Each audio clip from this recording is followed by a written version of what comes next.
1849. Once upon a midnight dreary, while I pondered, weak and weary, over many a quaint and curious volume of forgotten lore, while I nodded, nearly napping, suddenly there came a tapping as of someone gently rapping at my chamber door. "'Tis some visitor," I muttered, tapping at my chamber door. "Only this and nothing more." Distinctly I remember it was in the bleak December, and each separate dying ember wrought its ghost upon the floor. Eagerly I wished the morrow.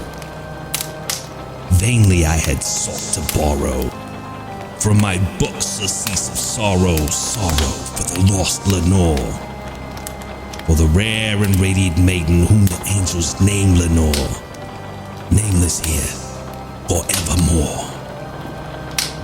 And the silken, sad, uncertain rustling of each purple curtain thrilled me, filled me with fantastic terrors never felt before. So that now, too still the beating of my heart, I stood repeating, "'Tis some visitor entreating entrance at my chamber door. Some late visitor entreating entrance at my chamber door. This is it, and nothing more."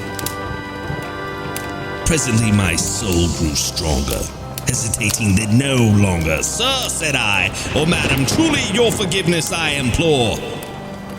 But the fact is I was napping, and so gently you came rapping, and so faintly you came tapping at my chamber door, that I scarce was sure I heard you. Here, I open wide the door." Darkness and nothing more. Deep into that darkness peering, long I stood there wondering, fearing, doubting, dreaming dreams no mortal ever dared to dream before. The silence was unbroken. The stillness gave no token. The only word there spoken was the whispered word, "Lenore." This I whispered, and an echo murmured back the word, "Lenore." Merely this, and nothing more. Back into the chamber turning, all my soul within me burning. Soon, again I heard it tapping somewhat louder than before.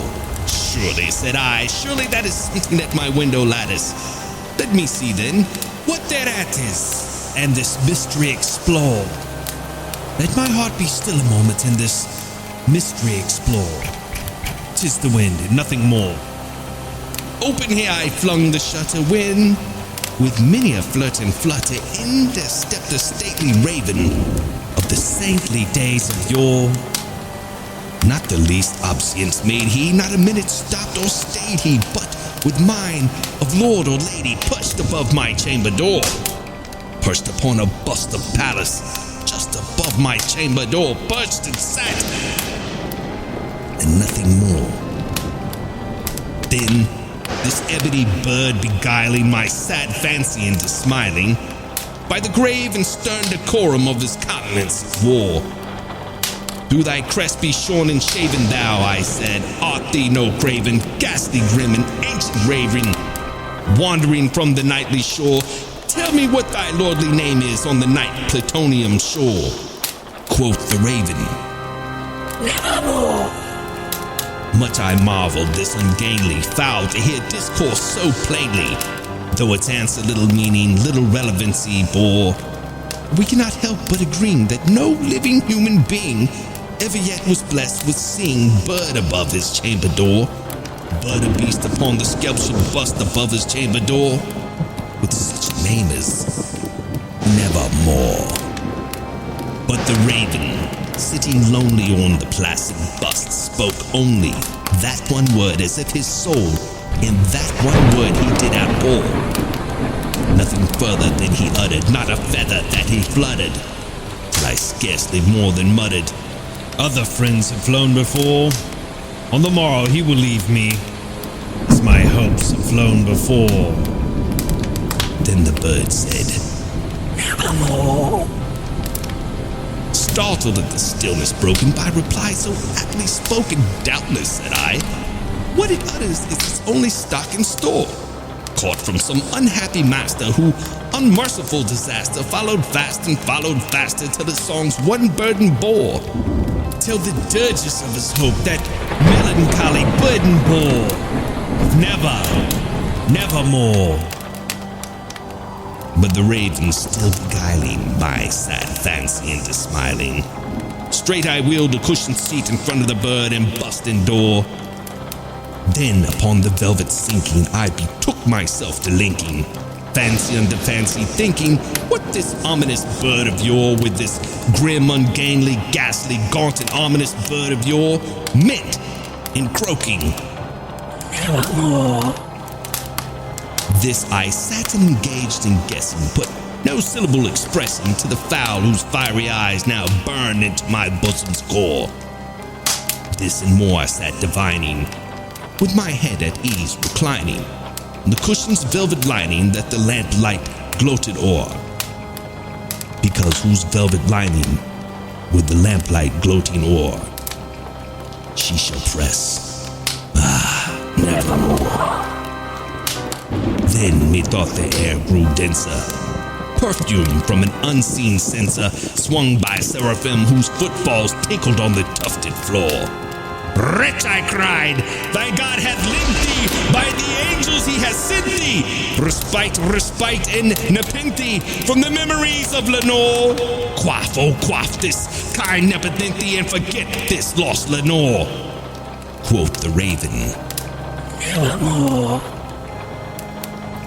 Prophet, said I, thing of evil, prophet still, if bird or devil, where the tempest sit, or where the tempest toss thee here ashore. Desolate yet all undaunted on this desert land, enchanted, on this home by horror, haunted, tell me truly I implore, is there balm in Gilead? Tell me I implore. Quoth the raven, nevermore.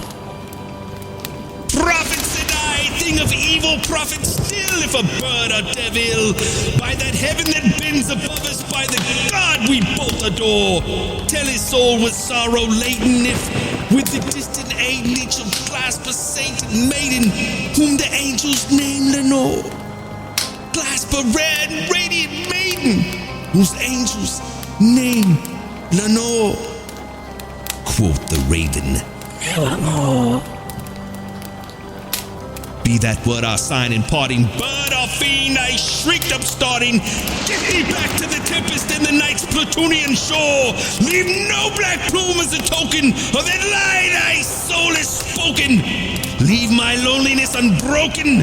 Quit the bust above my door. Take thy peak from out my heart and take thy form from off my door. Quoth the raven, nevermore. And the raven, never flitting, still is sitting on the pallid bust of Pallas just above my chamber door. And his eyes have all the seeming of a demon's that is dreaming. And the lamplight o'er him streaming throws his shadow on the floor. And my soul from out that shadow that lies floating on the floor shall be lifted nevermore.